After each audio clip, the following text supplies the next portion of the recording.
Hi, in this video I want to compare the Sigma FP to the Nikon ZR. I own both of these two cameras and they are amazing camera. There is certain quirks in one of them while the other one also have its own weakness, but both have a pretty good strength.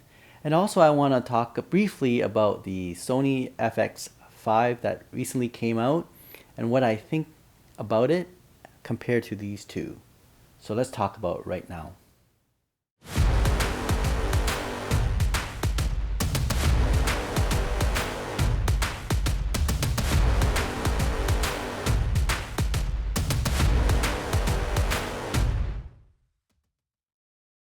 Alright, so here it is, the Sigma FP and the Nikon ZR.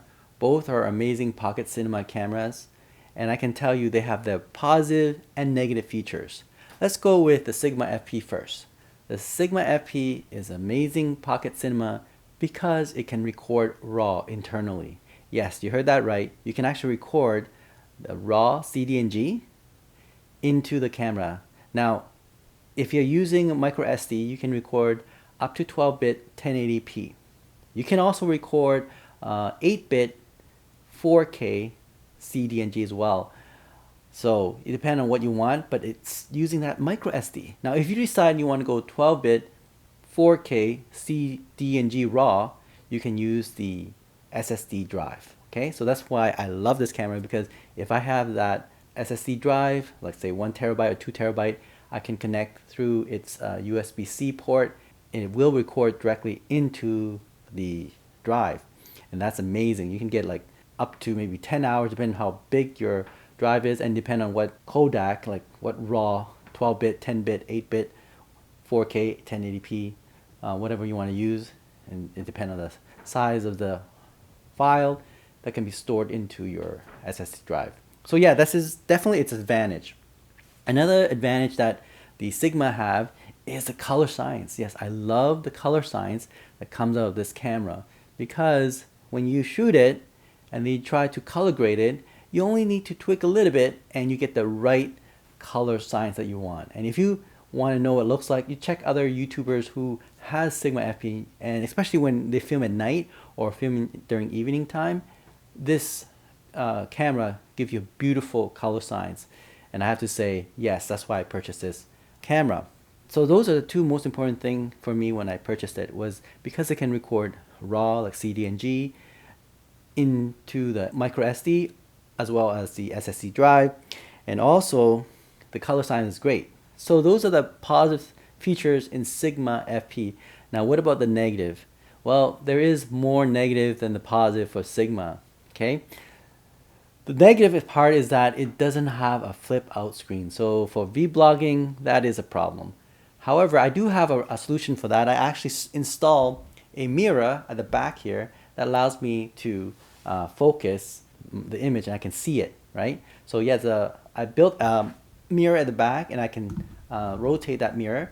Allows me to kind of see what I'm filming. So I had a work around that, so not a problem regarding the flip out screen, right? I can build my own and it cost me less than $5. The other negative is that the autofocus on this Sigma FP is horrible. Okay, this is why I never film in auto. I record in manual only. As you can see here, I have a Nikon 24mm full frame lens in here. Okay, so attached to this cam always. It's a wide angle lens, and so you can actually manually focus in a short distance, right?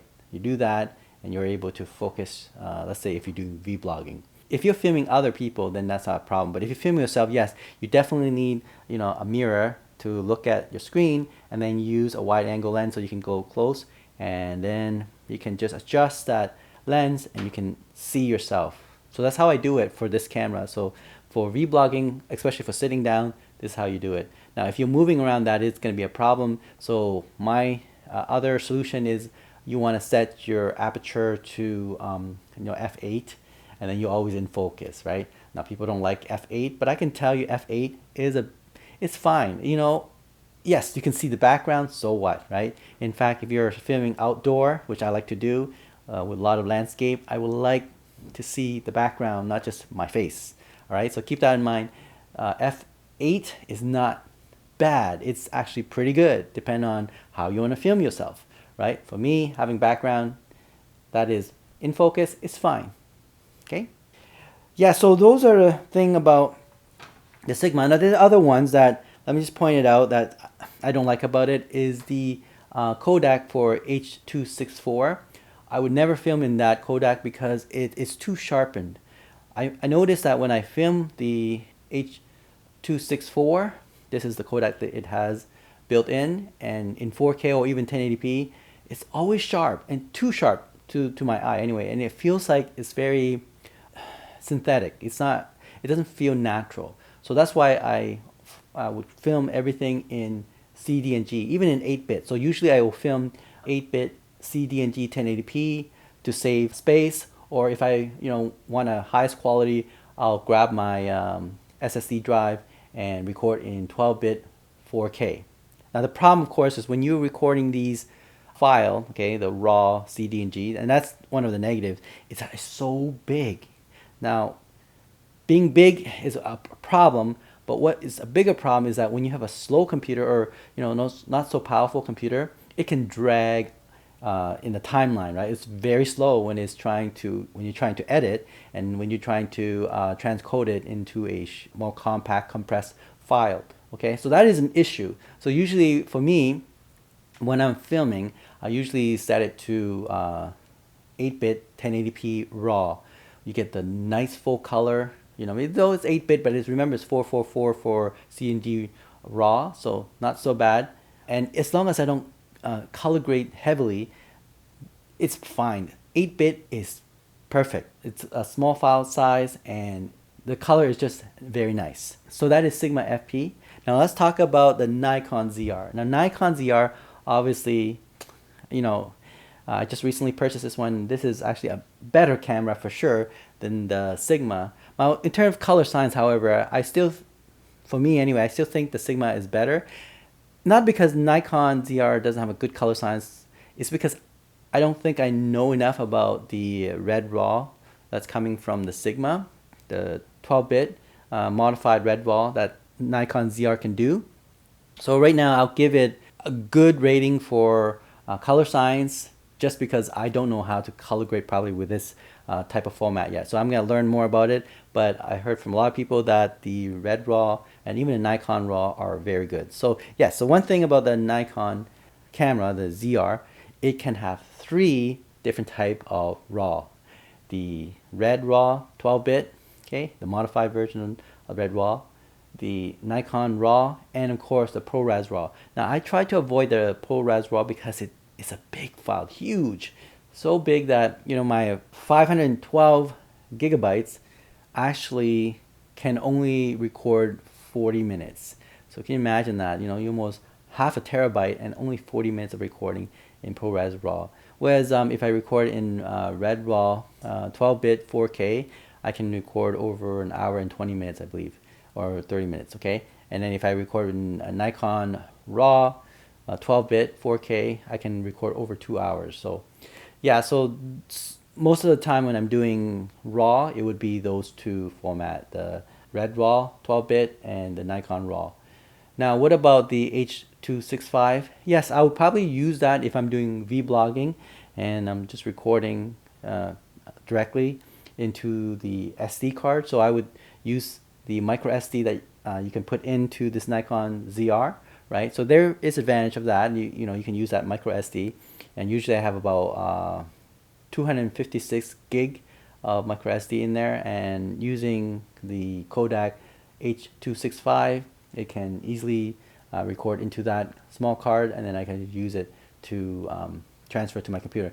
Now, why I would actually record directly to the CF Express B card is because it's so fast. I can actually edit directly from that card. So sometimes I just ignore saving it into the micro SD, but record directly to the CF Express B, because I can just plug into my computer and edit directly without copying it to my hard drive in the computer, like the SSD drive, right?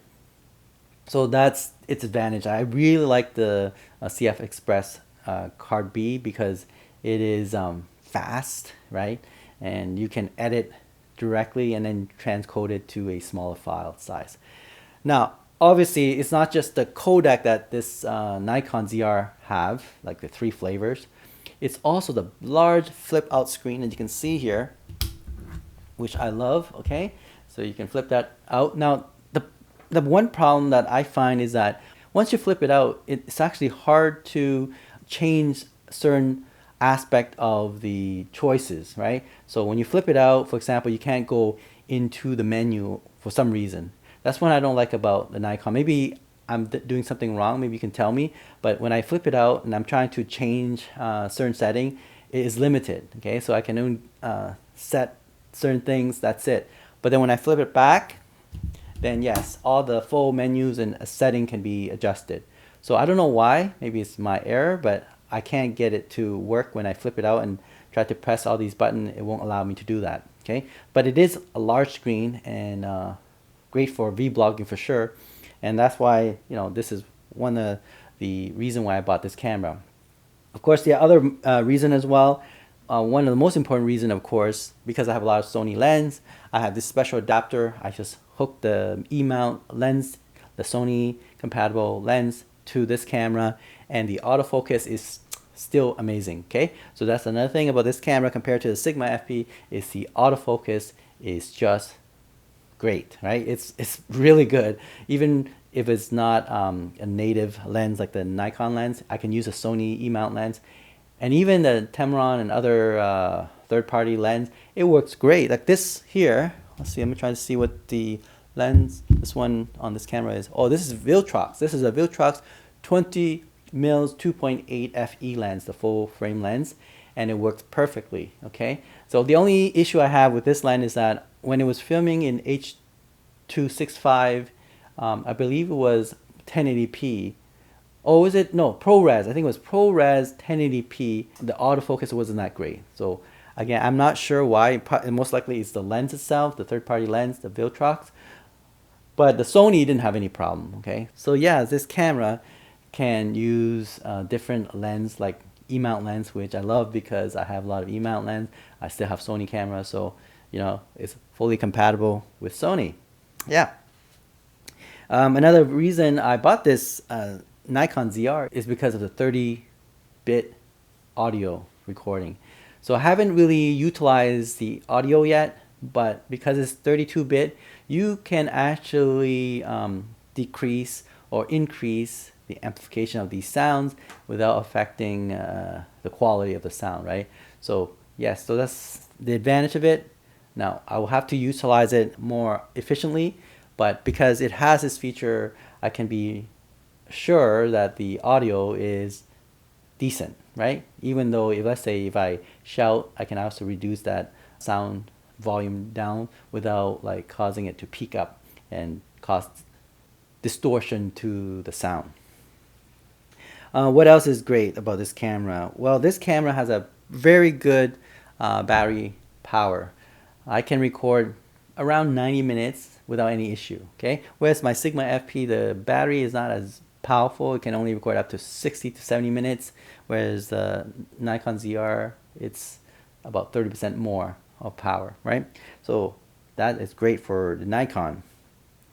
Next thing about this camera is, yes, like I mentioned about color science, because I don't know much about the red raw, I don't know how to color grade it properly. This is why I'll say when I first recorded and I had tweaked a little of the color grading, it turns out pretty good, but not perfect because I feel like I don't know how to use it properly yet. So I'm going to learn more about it, and hopefully I'll get a very good color science from the video. And I've seen other people doing it, and I'm liking it, right? So I think it's just my problem, not the camera itself. If I learn how to color grade properly with the Red RAW or even Nikon RAW, I think this camera will be as good as the Sigma FP for the quality of the color that comes out of it. Okay. What else?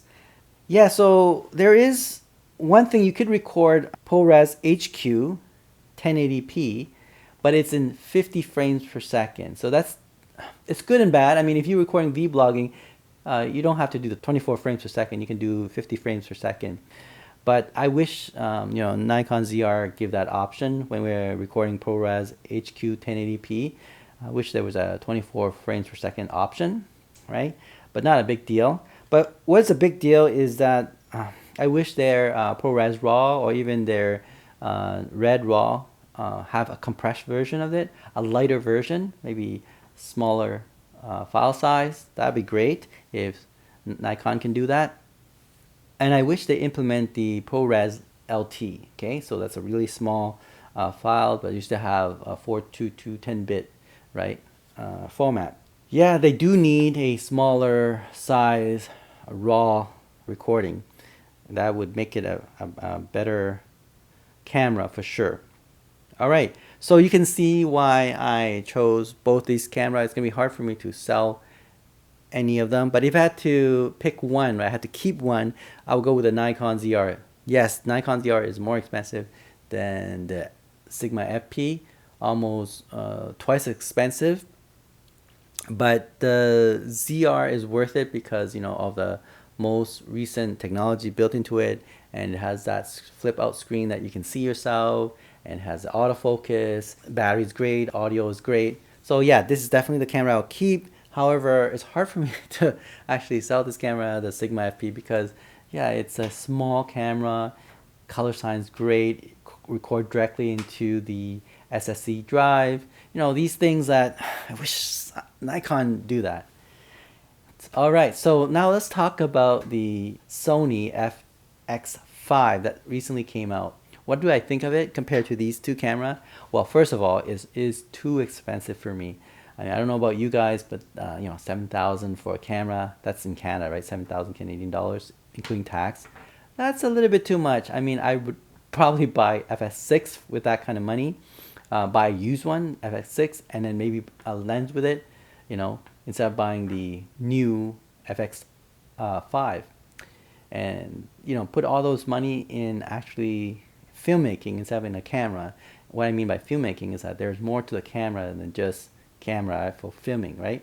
You're talking about sound, you're talking about special effects, you're talking about lighting, you're talking about hiring good actors, right? Those things are even more important than the camera itself. I mean, you still have to buy a good camera, but do you need to buy a very expensive camera?